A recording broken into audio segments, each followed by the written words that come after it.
Hey, what's going on, everyone? I have another Elden Ring video for you, and this one is essential to what we have coming, because we all know that Shadow of the Erdtree is almost here, and it's time to prepare your arsenal. In this video, we'll dive into how to achieve S tier scaling for new weapons. If you look here from some new gameplay of Shadow of the Erdtree using the new light greatsword, clearly this is a dexterity build, but this is unique. A light greatsword. This is one of the weapon classes that you will be seeing in Shadow of the Erdtree, and this is a prime example of how dexterity builds work and how they scale with that stat, specifically with this new awesome Ash of War called My Lady. This new class of weapons is special because it combines the brute force of a greatsword with the eloquence and dexterity of a Tarnished using a dagger.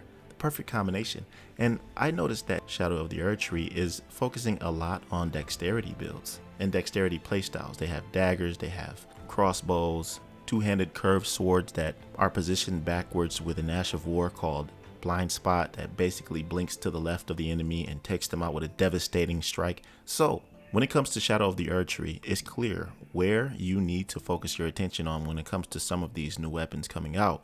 Dexterity. And I can't wait to see what they have next. But this is pretty much how you scale your weapons from S tier all the way down to C and understand how to make them strong regardless, including weapons that we already know of and how to scale weapons that can't necessarily reach S tier, but maybe A tier or C even.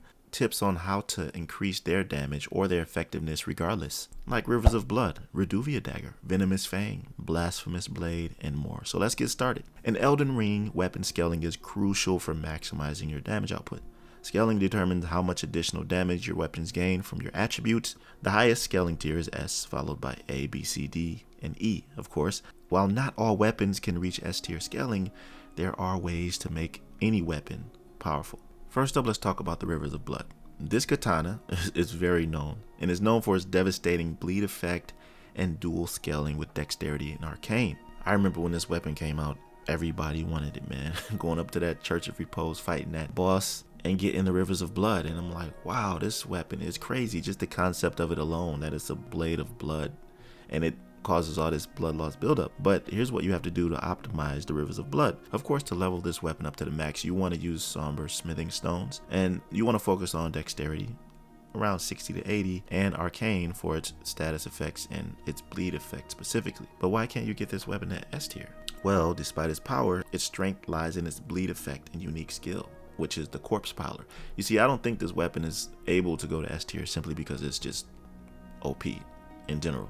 And when it comes to scaling, certain weapons scale to certain attributes. Like this one has a dexterity scaling, so you have to prioritize dexterity with this weapon and whatever armor or talismans to include that as well. Of course, you want it to be maxed out in strength with the somber smithing stones, and the strength lies in when you utilize the arcane attribute when using Corpse Piler, or just when you hit them with the weapon is going to cause blood loss buildup. When this is maxed out, the blood loss buildup is I think around 74. So when the enemy reaches that threshold of blood loss, then you see that crazy hemorrhage. And this is why the weapon can only go to a certain level of scaling. We'll get into certain weapons that can be S tier, but for now, let's talk about another bleed weapon, which is the Ruvia dagger. If you want to see a build that I made with that, you can check this build out right here. I made a strong build to prepare for the Shadow of the Erdtree DLC with, and I think this build is crazy. It's a solid build. It's not just a dexterity build. You also have a shield, a great shield I might add, that allows you to have the mobility of a ninja with the strength of a tank. Check it out after this video. But this one has similar scaling to the Rivers of Blood, but the weapon caps at a B tier in arcane. And arcane, like I said, is specifically status effects. For its skill, you literally throw out blood at the enemy, which causes 30 blood loss per hit. This allows you to be lethal from a distance and within range. Now let's pivot a little bit, because I want to talk about how these weapons scale in a certain way when it comes to status effects, specifically the Venomous Fang. This is that dagger that resembles the head of a snake, and the blade is like the tongue. And as always, you want to use smithing stones to upgrade this to the max. You want to focus on dexterity from around 40 to 60 and strength from around 20 to 30. And why doesn't this go to S tier? You'll be surprised at this answer. The Venomous Fang caps at C tier for dexterity and D tier for strength. That sounds really low, doesn't it? but it's not really that bad. Like I said, when these weapons have other attributes going for them, the scaling may look low, but this has so many other factors going for it, you'll see why in a second. Because its true strength lies in its poison effect, which is used to whittle down enemies over time. So there are certain talismans that you can use, like the 𝐤𝐳𝐳𝐫𝐞's exaltation, that deals damage to enemies who are afflicted with a poison.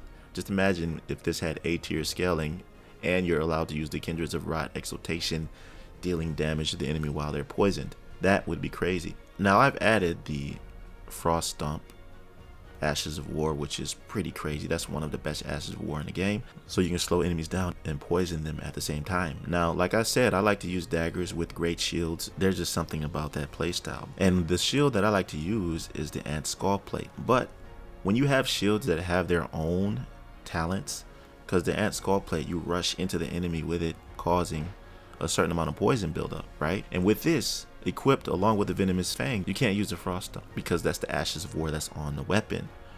So I like to kind of switch it up, use the Ant Skull Plate along with a great shield that doesn't have an ability on it, so that I can utilize the Venomous Fang's talents. So it's all about mixing up your playstyles to achieve the results that you want. But I wanted to highlight how poison is different when it comes to scaling as opposed to like raw damage or magic. But let me give you an example of a weapon that can achieve an S tier in scaling. It's a prime choice for sorcery builds, and you want to focus on intelligence. I don't know why intelligence has usually the most scaling when it comes to S tier, but that's just the way they wanted to make it. I don't know, maybe because there's nothing really else that mages are strong in except for sitting back casting spells, and they're already pretty annoying. But in order to achieve S tier scaling with this, you want to prioritize intelligence, making it one of the most powerful staves for sorcerers. But overall, even if a weapon doesn't reach A tier scaling or S tier, you can still maximize its potential. With these tips, always fully upgrade your weapon. That's the first thing, at their maximum level.